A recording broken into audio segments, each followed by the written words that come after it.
کریم صاحب الاولاق صلی الله علیه و آله وسلم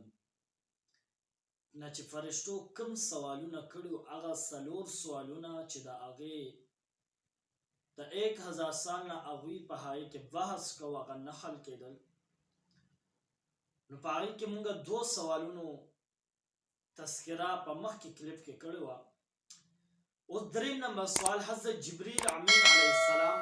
تپوس کوي یا رسول الله صلی الله علیه وسلم مل منجیات. جبریل السلام عرض کوي یا رسول الله نجات مندون کې کم سیزونه دي، کم داسې اعمال دي چې بنده هغه کوي او رب ذوالجلال هغه له نجات ورکړي. حضور فرنور صاحب الاولاق صلی الله علیه وسلم ورته فرمایي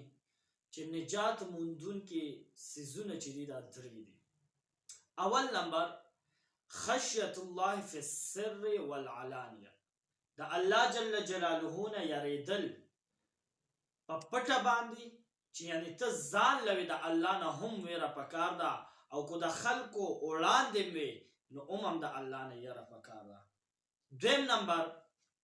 والقسط فی الفقر والغنا،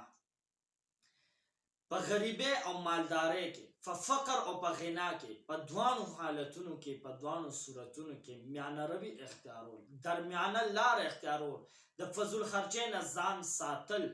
2 نمبر نجات مندون کې سیزدار. 3 نمبر حضور نبی کریم صلی الله علیه وسلم فرمایي والعدل فی الغضب والرضا، په خوشحالۍ کې او د غصې په حالت کې په دوانو حالتونو کې انصاف کول. کو تا د غصه درشي او ټیم په هغه وخت کې ته انصاف اختیاروا، داسې څه کار مه کوه چې بیا ته په هغې باندې پښیمانې. څنګه چې د عربو یو مقوله ده چې اول غضب وبعده ندم، د غصې اول نمبر مرحله چې ده د جنون دی، په انسان په ځان نه پوهېږي، او بیا آخر ندم، او آخره کې چې کله بیا سوچ وکړي نو بیا ډېر پښیمانه. حضور نبی کریم صلی الله علیه وسلم ورته دا 3 سیزونه ذکر کړل چې دا 3 سیزونه نجات مندون کې سیزونه. بیا حضرت اسرائیل علیه السلام 4م سوال له وړاندې شو، عرض کوي یا رسول الله صلی الله علیه وسلم مل مهلکات، مهلکات کم سیزونه دي، کم هغه سیزونه چې هغه انسان هلاکوي. حضور نبی کریم صلی الله علیه وسلم ورته فرمایي چې مهلکات هلاکونکي سیزونه هم 3 دي. اول نمبر شح مطاع، هغه کنجوسی چې د هغې تابعداري وشي په هغې باندې انسان کوي، کنجوسي اختیار کړي، او هغه کنجوسي داسې اختیار کړي شومتوب چې ورته موږ تاسو وایو، په هغې شومتوب پسې دی رواني، یعنی دی د الله جل جلاله ولله مال ورکړي، هغه مال نه خرج کوي، د الله په لار کې فقیرانو، مسکینانو، یتیمانو سره دی مرسته نه کوي، او دی خزانه جوړوي او پیسې جمع کوي او د الله په لار کې خرچ نه کوي، او کنجوسي اختیار کړي، داسې هلاکېدونکی.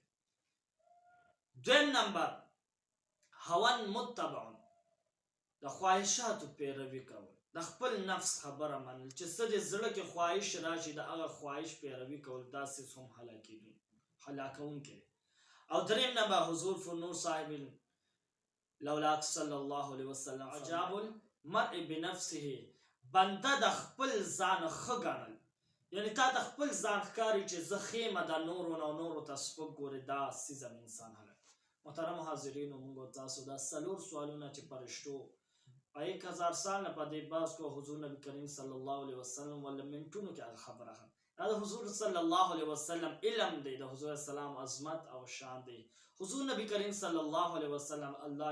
ډېر عجیبه علم ورکړی دی، ځکه علماء چې د حضور نبی کریم صلی الله علیه وسلم